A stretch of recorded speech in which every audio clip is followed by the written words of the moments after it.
বনে বনে যদি দেখা হয় কত না আনন্দ হয়। ওদের 4 বোন, কিন্তু এক বোন মারা গেছে, আর এক বোনের সঙ্গে তো মাঝে সাঝে দেখা হয়। আর এই দিদির সঙ্গে তো আমার অনেক দিন থেকে দেখা হয় না, তাই বাপের বাড়িতে এসেছে রথের মেলা। যেহেতু আমার বাড়ি আমার বাবার বাড়ির পাশাপাশি, আমি কিন্তু মাঝে সাঝে যখন তখন চলে যাই বাবার বাড়িতে। দিয়ে এসেছে, যাব না সেটা কি করে হয়। গুড মর্নিং সবাইকে, সবাই কেমন আছো? আশা করি সবাই ভালো আছো, আর তোমাদের ভালোবাসায় আমি অনেক ভালো আছি। আমি ঝুমা, আমার আরেকটা নতুন ব্লগে তোমাদের সবাইকে স্বাগত। আশা করি ভালো লাগবে আজকের ব্লগটা। সকাল থেকে দাঁত মাজার পর প্রত্যেক দিন সকালে আমার জল খাওয়ার কিন্তু অভ্যেস আছে। ছেলেকে, মেয়েকে, আমি সবাইকে জল দিয়ে তারপরে আমি জলটা খাই। এদিকে জল খেলে শরীরটা কিন্তু সকাল সকাল খুবই ভালো হয়।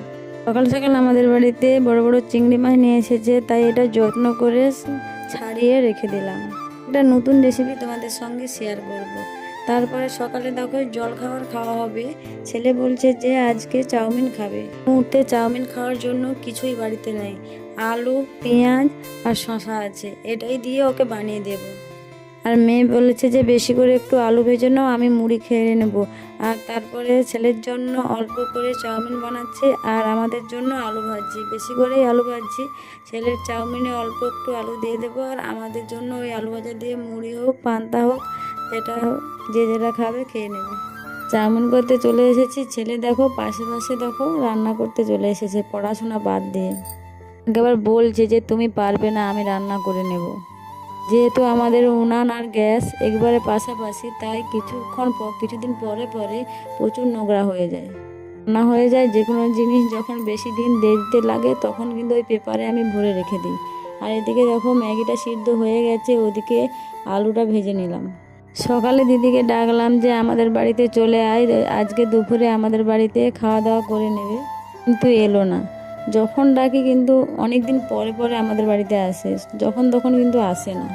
বাপের বাড়ির পাশাপাশি আমার বাড়ি, ডাকলে আসতেই পারে, কিন্তু আসে না আমাদের বাড়িতে। আর আজকে চাউমিনটা নাকি আগের দিনের থেকে খুবই ভালো হয়েছে। আগের দিন ওই চাউমিনে ডিম দিয়ে রান্না করেছিলাম, যেহেতু আজকে একাদশী, আজকে ডিম দেই না, তাও আজকে রান্নাটা আগের দিনের থেকে ভালো হয়েছে। এদিকে চাউমিনটা রান্না করে ছেলেকে দিয়েছি, আর আমাদের জন্য ওই অল্প আলু ভাজা ছিল, ওটাই দিয়ে আজকে দেখো আলু ভাজা, শসা আর মাছ মাখা করেছি, পান্তা খেয়ে নিলাম। আমার যেহেতু ওসব জিনিসে পোষায় না। তারপর দেখো আগের দিন পোশাকগুলো ধুয়ে রেখেছিলাম ছাদে, যেহেতু রোদ বেরোয়নি, হালকা হালকা রোদের মতন লাগছে, তাই পোশাকগুলো ছাদে সব মিলে দিলাম। ছাদে পোশাকগুলো মিলে দিয়ে এসে এদিকে সবজি কাটতে চলে এসেছি।